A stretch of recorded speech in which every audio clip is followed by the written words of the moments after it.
O presidente Jair Bolsonaro acaba de instalar mais um oficial militar na Agência Nacional de Vigilância Sanitária.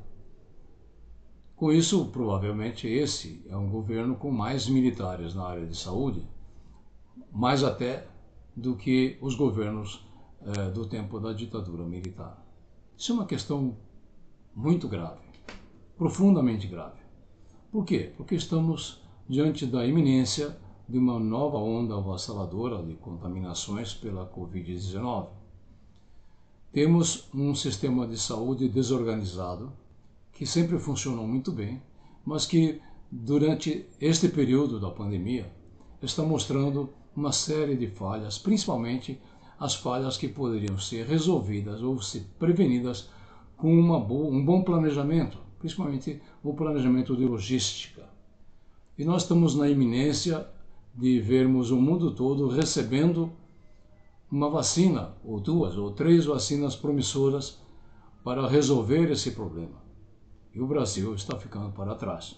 Por quê? Porque é uma disputa política entre alguns governadores e o governo central em Brasília.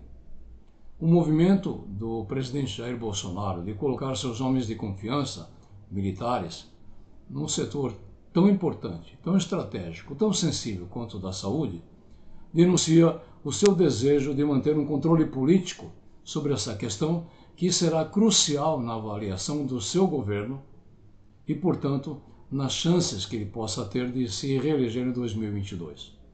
Ora, isso não pode ser feito à custa de vidas humanas.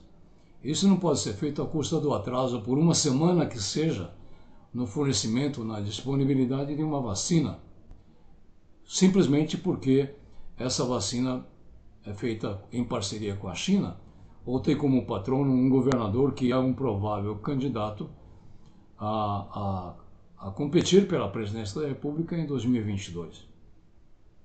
Mas é muito grave ainda. Muito mais grave é a seguinte questão.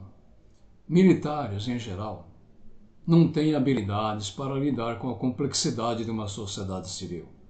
Militares têm muitas qualidades, principalmente as qualidades inerentes à disciplina, à objetividade, ao pragmatismo, às tabelas, às planilhas, aos cálculos, cálculo de voo de um míssil, por exemplo, cálculo de alcance de balística, etc. Mas os militares, em geral, não têm qualificação para enfrentar, para analisar e para tomar decisões no ambiente da complexidade de uma sociedade civil brasileira. Um exemplo, o vice-presidente, o general Mourão, que é o responsável, o presidente do Conselho da Amazônia, e, portanto, é o responsável pelas políticas de preservação da floresta amazônica, vira e mexe se refere a um conceito que ele chama de desenvolvimento sustentável da floresta. Ora, isso não existe. Não existe desenvolvimento sustentável da floresta. Não existe o conceito de desenvolvimento da floresta.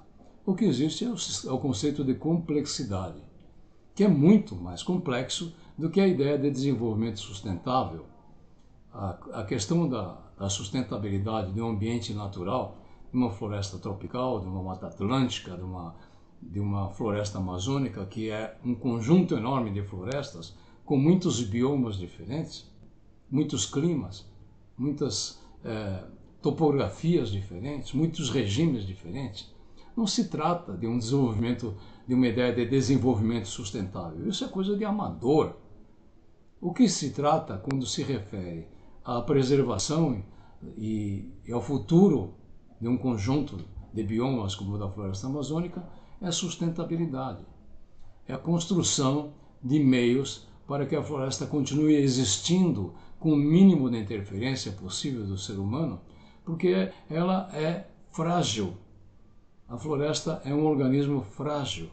Então, toda vez que o general Mourão fala em desenvolvimento sustentável, os especialistas aqui no Brasil e no exterior tremem na base. Eu tenho contato, às vezes, eventualmente, com pesquisadores de fora do Brasil, recebo muita correspondência de centros de estudo, de estudiosos que, eventualmente, pedem informações sobre o as medidas, as decisões tomadas pelo governo, os números de desmatamento, etc., as pessoas ficam assombradas com a falta de sensibilidade e a falta de conhecimento do vice-presidente da República.